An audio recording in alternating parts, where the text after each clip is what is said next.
149명이 죽고 또 뭐 70명 이상이 부상을 당하고 참 끔찍한 일이에요. 할로윈데이가 여러분 귀신 숭배입니다. 오래전에 제가 필리핀에 가서 조금 있을 때에 호텔을 바탕가스라고 하는 지역에서 어느 호텔을 들어가니까 막 해골 바가지처럼 만들어 갖고 놓고 뭐 귀신 유령 복장을 막 하고 그 직원들이요. 그리고 무슨 뭐 좀비 복장을 하고 막 있어서 내가 아주 기겁을 했어요. 이게 뭔 일이 깜짝 놀래가지고 왜 이 호텔이냐고 나 나가려고 그러냐 하니까 오늘이 할로윈데이다. 이게 뭐냐 그랬더니 미국에 시작된 건데 성인식 그러니까 전야예요. 성인식 전야인데 귀신 쫓는 그 어떤 그런 모습을 하기 위해서 그런 모습을 한답니다. 그래서 그런 행사를 하는 거예요. 여러분 그런 모습이 귀신 쫓는 그런 모습이에요. 그런데 여러분 귀신은 그렇게 무섭게 한다고 해서 귀신이 도망가지 않습니다. 오히려 귀신이 더 좋아해요. 예수님이 여러분 귀신을 쫓는 거지요. 이런 우리 크리스찬들은 이런 세상적인 타락한 문화, 특별히 사탄 숭배의 문화에는 접촉을 해서는 안 됩니다. 10대, 특별히 10대, 20대 중반까지의 이 젊은 사람들은 분별력이 굉장히 약하잖아요. 신체적으로, 뭐 생리적으로 또 정신적으로 굉장히 발달해 가는 그런 시기는 되지만은 통제력도 약하고 분별력이 매우 약합니다. 그래서 그것이 좋은가 보다 재미있겠구나 하고 막 사람만 많이 모이면 몰려들고 그러는데 우리 크리스찬들은 자녀들이 그런 곳을 가지 못하게 잘 교육을 하셔야 될 필요가 있다는 생각이 듭니다. 이 어린 시기에 얼마나 정말 굉장히 역동의 시대입니까? 이런 시대인데 그 아이들도 그 아이들이지만은 그 부모님들은 얼마나 힘들까? 그 부모님들 심장에다가 그 자녀들 무덤을 만들어 놓고 평생 삽니다. 애곡하면서 참 가슴 아픈 일을 오늘 이렇게 이제 뉴스를 보고 너무 마음이 아팠어요. 너무 마음이 아팠습니다. 저의 인생을 뒤돌아보면은 오늘은 이제 하나님의 경륜이라는 주제로 말씀을 나누는데 저의 인생도 뒤돌아보게 되면은 저는 인생을 둘로 나눌 수 있습니다. 둘로 나눌 수 있는데 20대까지 유년기부터 20대까지의 인생을 나눌 수 있고 또 30대부터 지금까지 인생을 또 나눌 수가 있는데 저는 유아기 시절에는 유년기 시절에는 그야말로 죽느냐 사느냐로 삶을 살았어요. 그래서 이름도 많아요. 저는 여러 그 마을에서 부르는 이름이 있고 호적에 올라간 이름이 종민입니다. 문건에 올라가는 이름이 있고 막 또 천한 이름을 붙여서 부르고 그리고 또 뭐 무당한테 막 팔고 절에다가 입적시키고 왜냐하면 안 죽게 하려고. 그래서 어느 할머니한테 제가 물어봤거든요. 왜 내 이름이 맞냐고.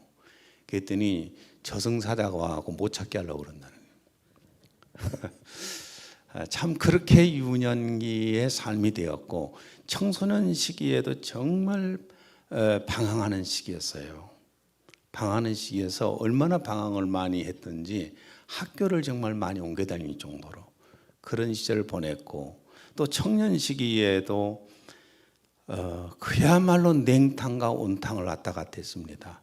화려한 삶을 살기도 하고 비참한 삶을 살기도 하고 전국을 돌아다니면서 살면서 방황했던 그런 시절. 근데 제가 한번 곰곰이 생각을 해봤더니 제가 계획해서 그리 된 건 아니잖아요. 큰 틀에서 보니까 내가 어쩔 수 없는 거였어요. 내가 선택이 아니었어요. 내가 그 어린 시절을 그렇게 죽냐 사느냐로 산 것도 내 결정에 된 것도 아니잖아요. 청소년 시기도 내가 환경이 그랬던 것도 내 결정에 의해서 된 것도 아니고, 그것들이 연속되다 보니까 청년 시기도 마찬가지로 비슷하게 살아왔는데, 이런 모든 것들을 보니까 큰 틀에서 보니까 누가 만들어 놓은 어떤 그 계획에 의해서, 시나리오에 의해서 움직였다는 생각도 들어요. 그리고 이제 30대부터 제가 이제 목회자로 삶을 살았는데, 30대부터 지금까지 살아온 삶도 돌이켜보면은 내가 결정해서 온 것이 아니라 성령님께서 이끌어 오셨다는 것이 적나라하게 다 보여요. 큰 틀에서 적나라하게 다 보이는데, 30대 때는 정말 나도 잘 모를 정도로 밤새도록 성경을 읽었으니까, 밤새도록 성경을 읽고 기도하고 또 막 금식을 거의 막 밥 먹듯이 금식을 하고 이렇게 삶을 살아왔어요. 체중이 뭐 54kg까지 될 정도로 그렇게 삶을 살아왔어요. 내 힘으로 그런 게 아니라 그렇게 성경이 좋아서 읽고 기도하고 막 이렇게 해왔지요. 뭐 전도자로서도 삶을 살아왔었고, 또한 40대 50대를 보면은 성령에 사로잡혀서 성령의 은사나 권능이 강력하게 나타나니까 이 집회를 안 하는 게 아니라 자연스럽게 집회를 하게 되는데, 1년에 5일에서 7일 8일씩 하는 이 집회를 본교에서만 해도 10회 이상을 했어요. 10회 이상 막 치유사역, 은사사역, 그리고 뭐 다른 타교회 부흥회도 얼마나 많이 다녔습니까? 이런 일들을 막 엄청나게 많이 했습니다. 얼마나 안수를 많이 했느냐 하면은 사람들이 하도 몰려오니까 앉아서 안수하면서 졸기도 했어요. 막 양쪽에서 손을 올려놓고 졸고 있었어요. 이렇게. 그 정도로 열정적으로 40대 50대는 했던 것 같아요. 그리고 이제 50대에 들어와서 이 교회당 건축하고 나서는, 그때부터는 이제 어떤 사역을 많이 하게 되냐면은 탈북자들한테 꽂혀가지고 탈북자 사역을 엄청 많이 했어요. 또 그러다가 또 이제 뭐 소외계층들이 꽂혀가지고 뭐 김치 나눔하고 식량 나눔한다고 강주에 있는 교회, 작은 교회당 한 60개 조직을 해가지고 5개구의 지부들을 만들고, 이게 한 10여 년 동안에 김치 나눔, 식량 나눔을 막 계속 매달 해왔잖아요. 그러다가 또 청소년들 어느 날 꽂혀가지고 청소년들, 가출한 청소년들 TV 뉴스에 보고 막 계속 울었어요. 청소년 얘기만 나와도 울었어요. 이게 내가 아니잖아요. 그래서 이제 법인을 만들고 또 청소년 무료 급식소를 만들어서 애들 밥 먹게 해주고, 또 무슨 뭐 문화센터를 만들어서 애들 음악, 연기, 뭐 댄스 이런 것들을 막 가르쳐 왔잖아요. 그리고 또 뭐 찬양 콘서트를 단장이 되어서 한 50회 정도, 강주에 있는 큰 교회들을 다니면서 한 50회 정도를 콘서트를 했고, 이렇게 쭉 제가 해 왔습니다. 그런데 이런 사역들을 왜 그렇게 열심히 했을까? 결코 제 의도가 아니에요. 제가 처음부터 계획하고 그렇게 하려고 하는 의도로 했던 것은 아닙니다. 내 마음을 자꾸만 뜨겁게 하고 격동시키는 분이 계셨어요. 빌립보서 2장 13절을 읽어보세요.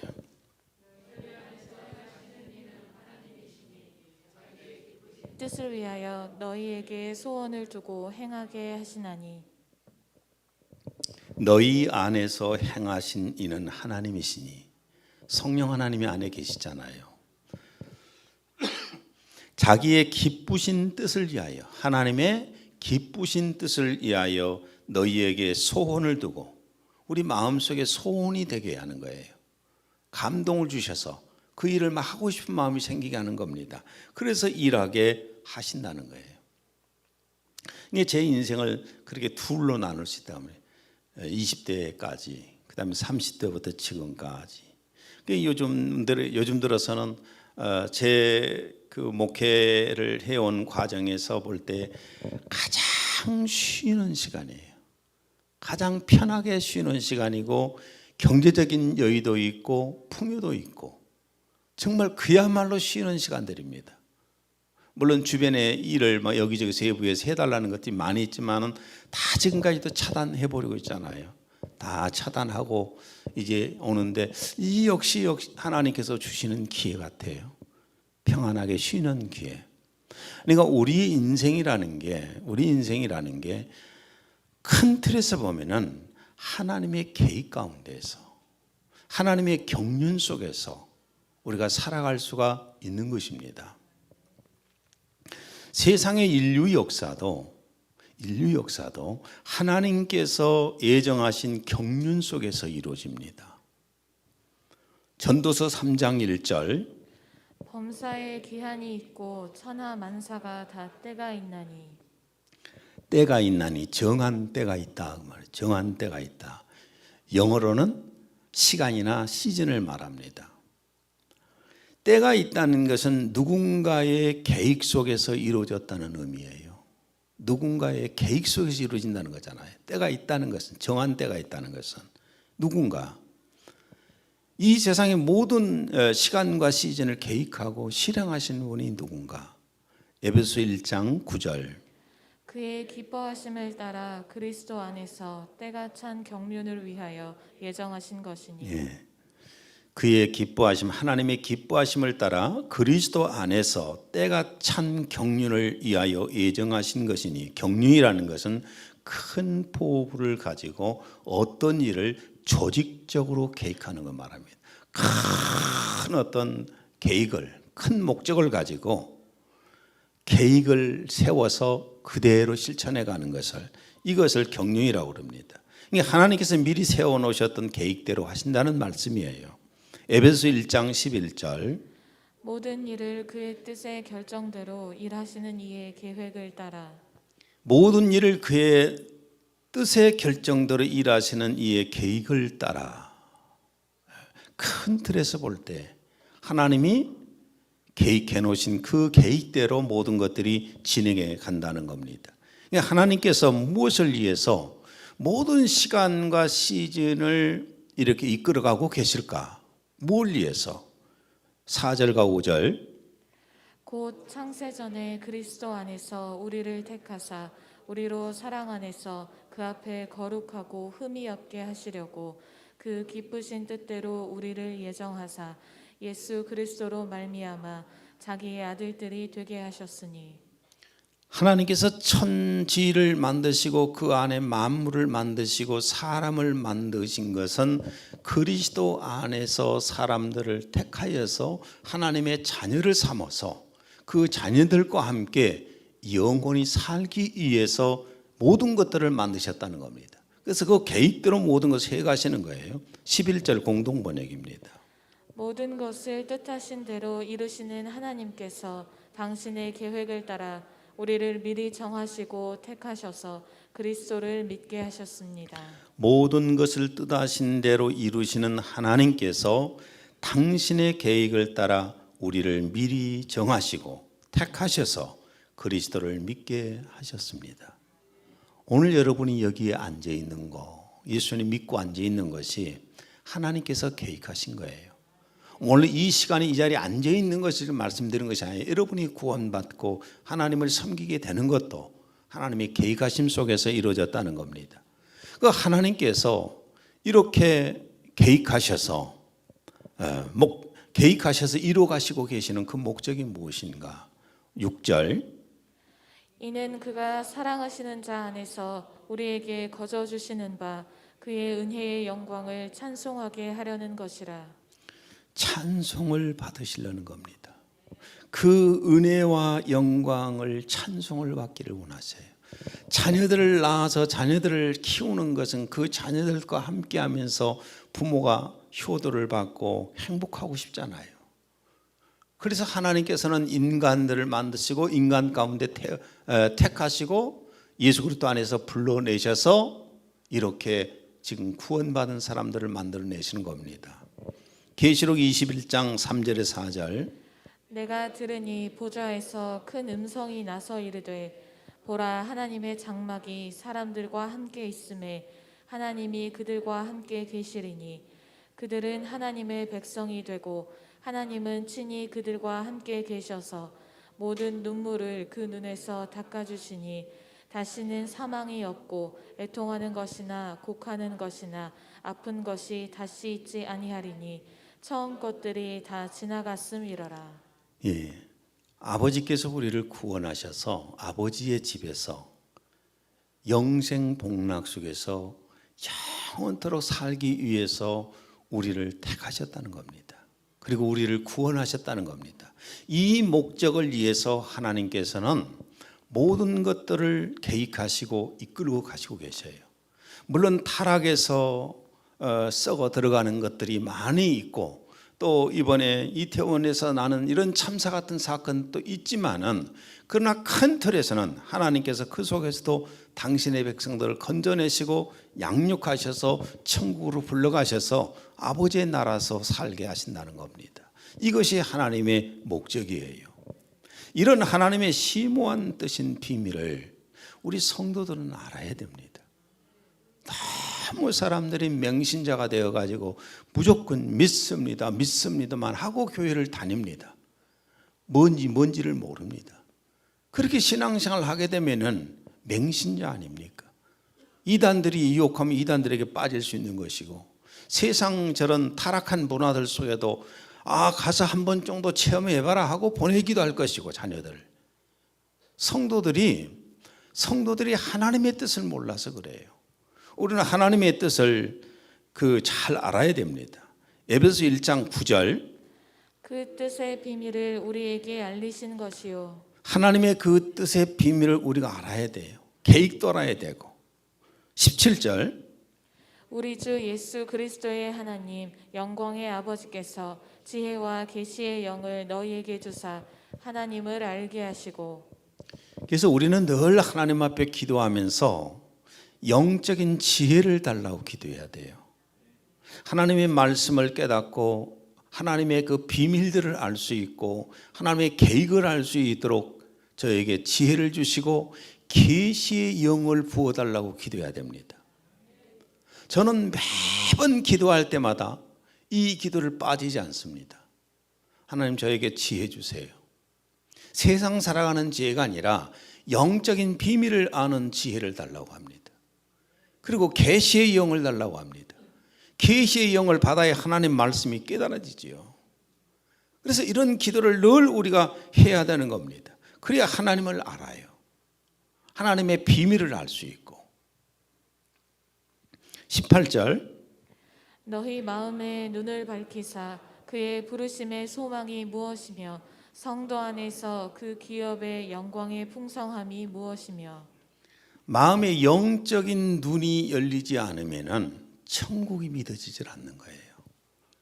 천국이 믿어지지 않으니까 천국에다 투자를 안고 살아가지요.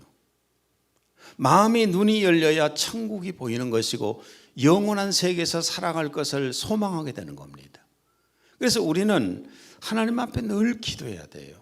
하나님 제게 지혜를 주세요. 영적인 지혜를 주세요. 계시의 영을 제게 부어주세요. 내 마음의 눈이 열리게 해주세요.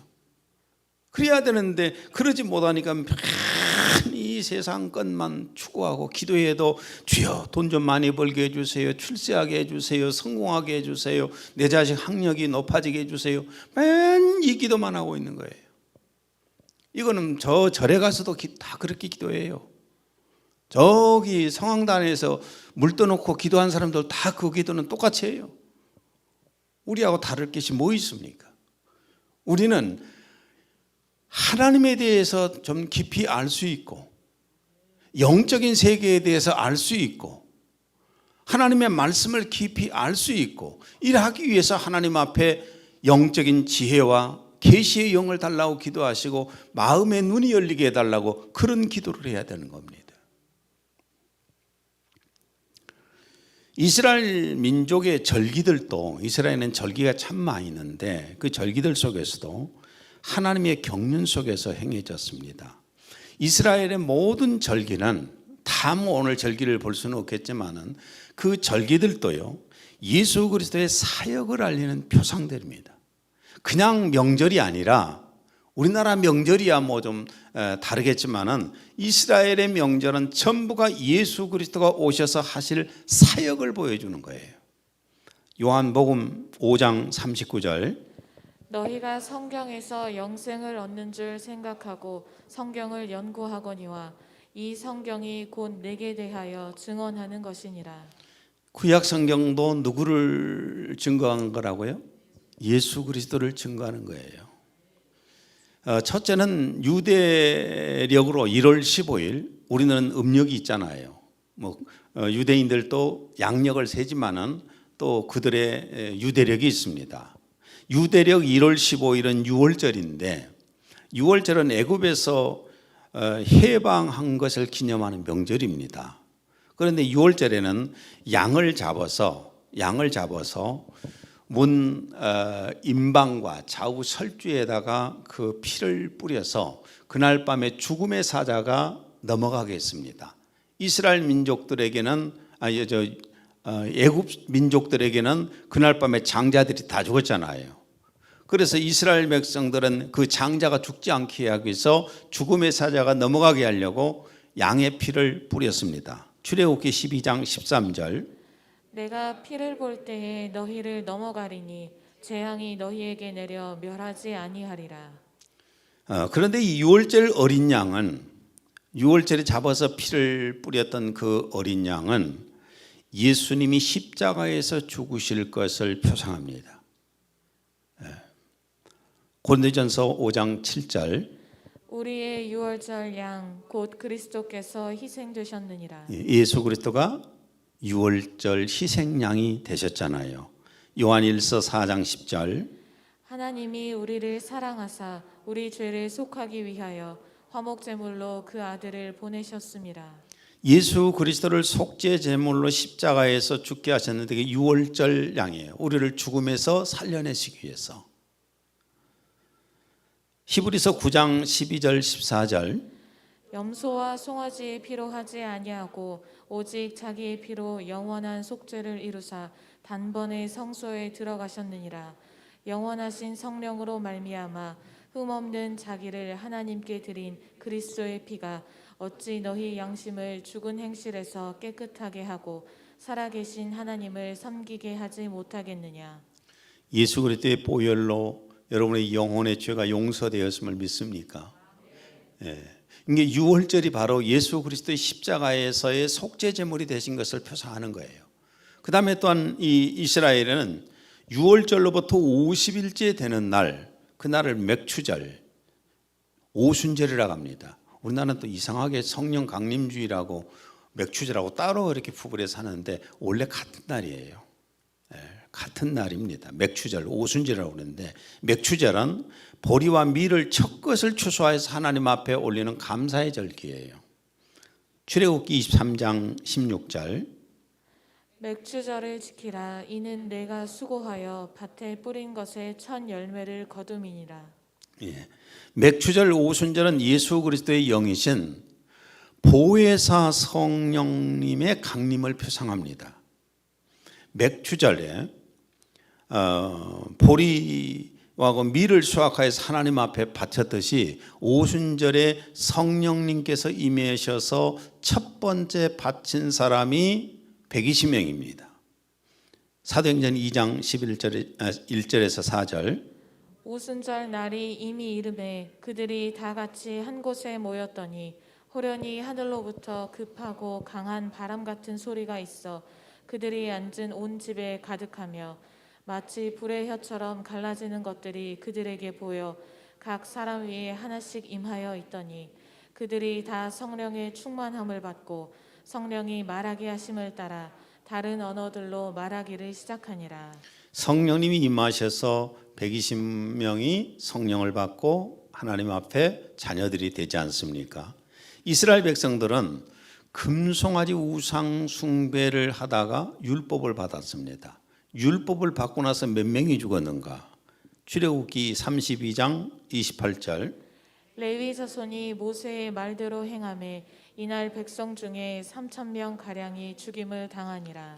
율법 받고 3,000명이 죽었어요. 왜냐하면 금송아지 우상 숭배를 했기 때문에. 그런데 성령이 임하셔서 120명을 구원하시고 그 다음에 사도행전 2장 41절 그 말을 받은 사람들은 침례를 받음에 이날의 신도의 수가 3,000이나 더하더라. 몇 명이 또 구원받았습니까? 3,000명이 구원받았어요. 이들이 다 첫 수학들이에요. 하나님 앞에 올려지는 첫 수학입니다. 오순절에 강림하신 보혜사 성령님은 2000년이 지났지만 지금도 예수님 안에서 구원 사역을 하고 계십니다. 성령님은 지금도 역사하고 계시는 거예요. 우리도 예수 그리스도를 믿고 성령으로 거듭나서 구원받고 하나님의 자녀가 되었지 않습니까? 고린도 후서 6장 2절 보라 지금은 은혜 받을 만한 때요 보라 지금은 구원의 날이로다. 그럼 보혜사 성령님은 언제 다시 하늘로 가실까요? 성령이 올라가셔 버리면 구원 사역이 끝나는 겁니다. 보혜사 성령님은 예수 그리스도가 부활하여서 승천하신 후에 10일 후에 강림에 오셨지 않습니까? 그럼 이제 예수 그리스도가 공중에 재림하시게 되면은 구원하신 성도들을 부활시켜서 예수 그리스도에게 데리고 가시는 겁니다. 다시 승천해 가신다는 겁니다. 로마서 8장 11절 예수를 죽은 자 가운데서 살리신 이의 영이 너희 안에 거하시면 그리스도 예수를 죽은 자 가운데서 살리신 이가 너희 안에 거하시는 그의 영으로 말미암아 너희 죽을 몸도 살리시리라. 성령님께서 부활시키시죠.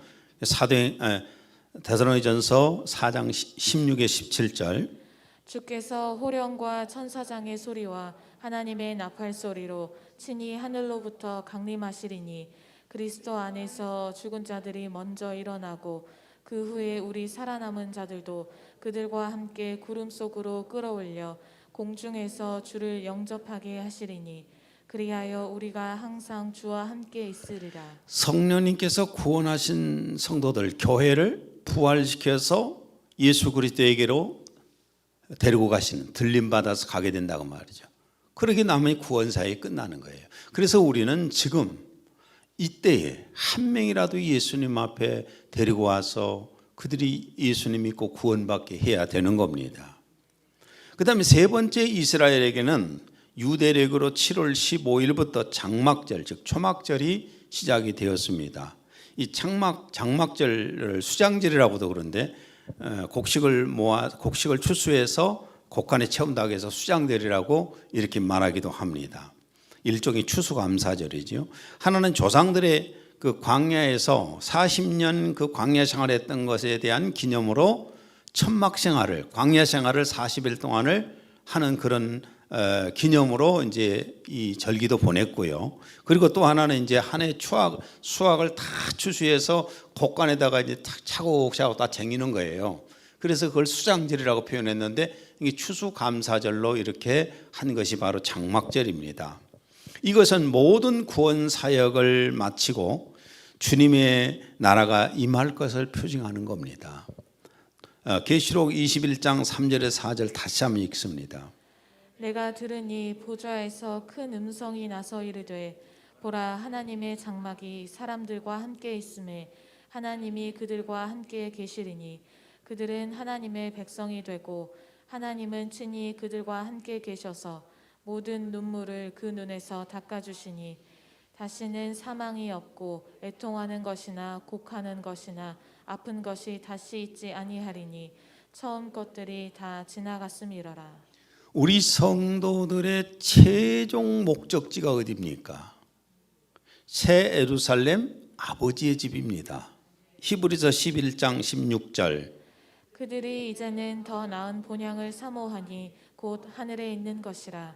이러므로 하나님이 그들의 하나님이라 일컬음 받으심을 부끄러워하지 아니하시고 그들을 위하여 한 성을 예비하셨느니라.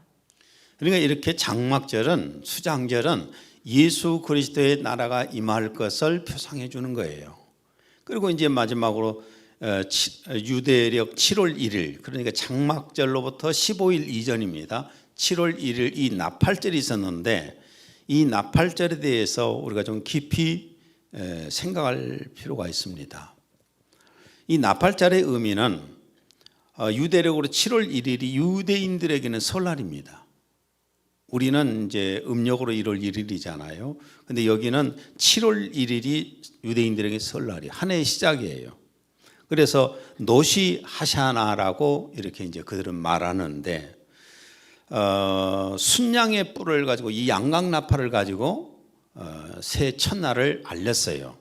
이것을 이제 나팔절을 욤푸르라고 이렇게 욤푸르와라고 부르더라고요.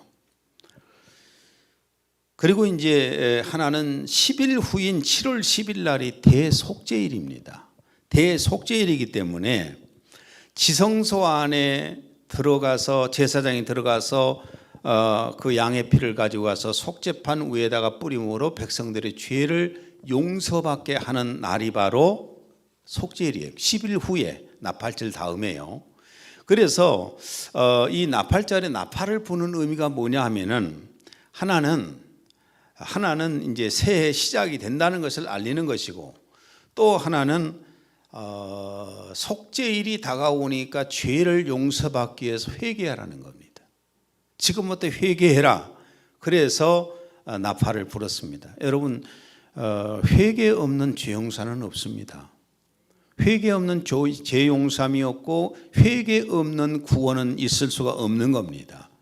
사도행전 2장 38절. 베드로가 이르되 너희가 회개하여 각각 예수 그리스도의 이름으로 침례를 받고 죄 사함을 받으라. 그리하면 성령의 선물을 받으리니. 예, 회개를 통해서 우리가 죄 사함을 받습니다.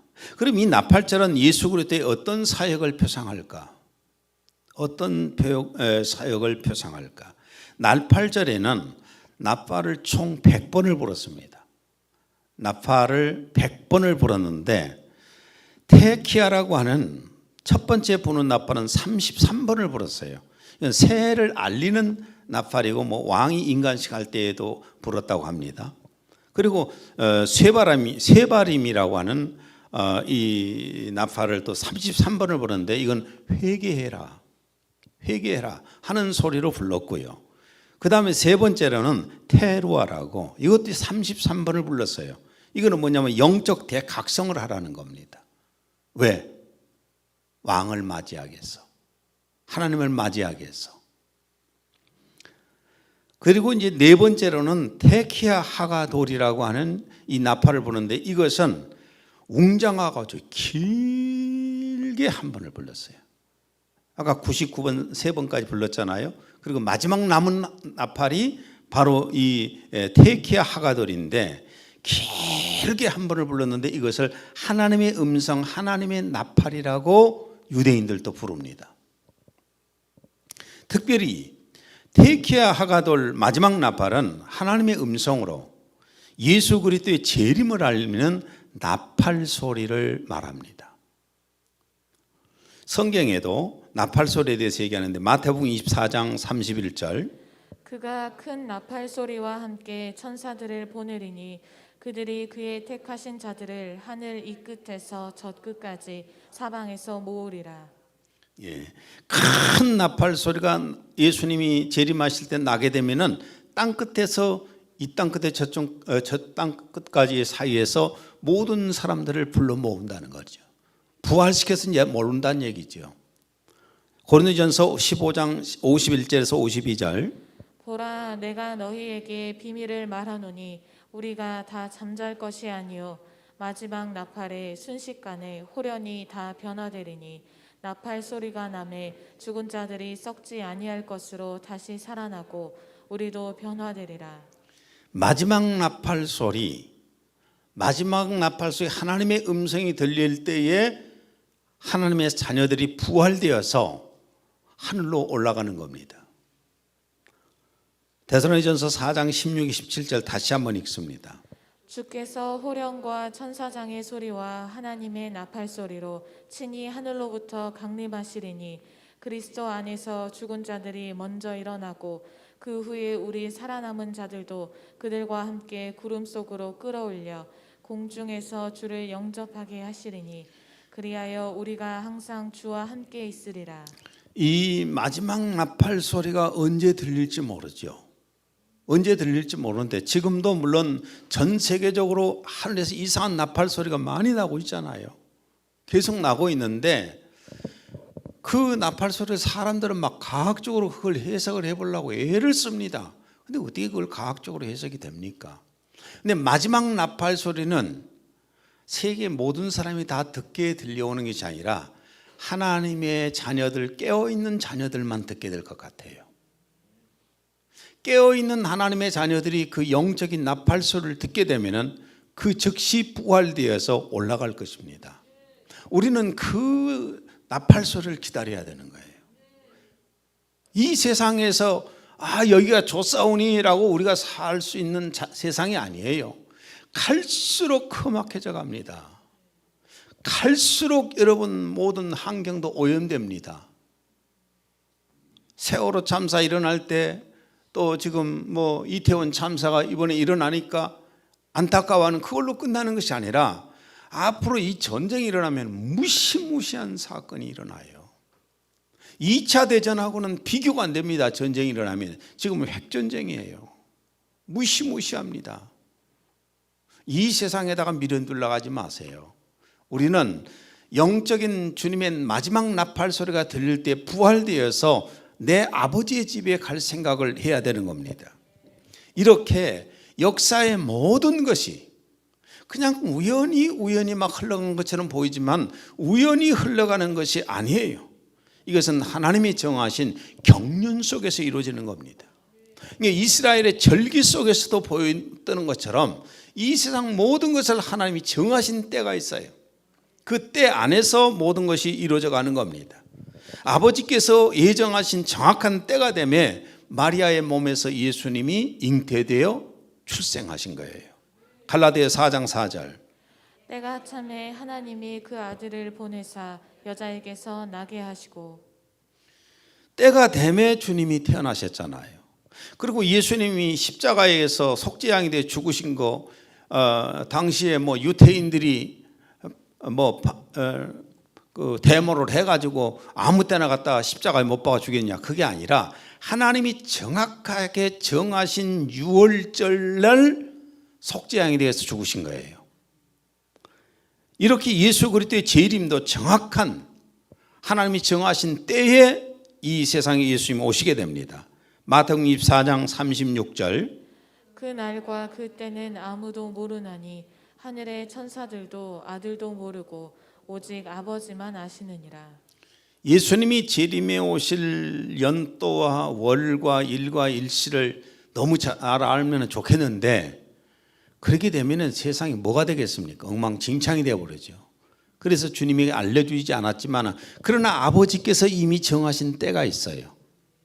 우리는 그저 우연하게 이 세상이 그냥 그렇게 저렇게 간다라고 생각해서는 안 됩니다. 이미 하나님께서 정하신 경륜에 의해서 그 때에 따라서 계속해서 지금 계획대로 움직여가고 있습니다. 그 속에서 우리가 구원받고 신앙생활하다가 때가 되어서 주님의 재림 나팔 소리가 들릴 때 우리는 부활되어서 가는 겁니다. 그걸 위해서 우리가 신앙생활하는 거예요. 여러분 모두가 다 하나님이 정하신 때가 있다는 사실을 믿고 예수 그리스도의 재림을 기다리는 깨어있는 성도가 되기를 바랍니다. 기도합니다. 하나님 아버지, 오늘 이렇게 하나님이 정하신 경륜, 하나님 정하신 때 그 계획에 대해서 말씀을 함께 나눴습니다. 주님이 정하신 그 경륜에 의해서 지금은 마지막 때인 줄 압니다. 주님의 재림의 마지막 나팔 소리가 울릴 때인 줄 압니다. 저희들 늘 깨어있게 하시고 주님의 날을 사모하게 하시고 자신의 몸의 부활을 기다리는 그런 성도들이 되게 하여 주옵소서. 예수님 이름으로 기도했습니다. 아멘.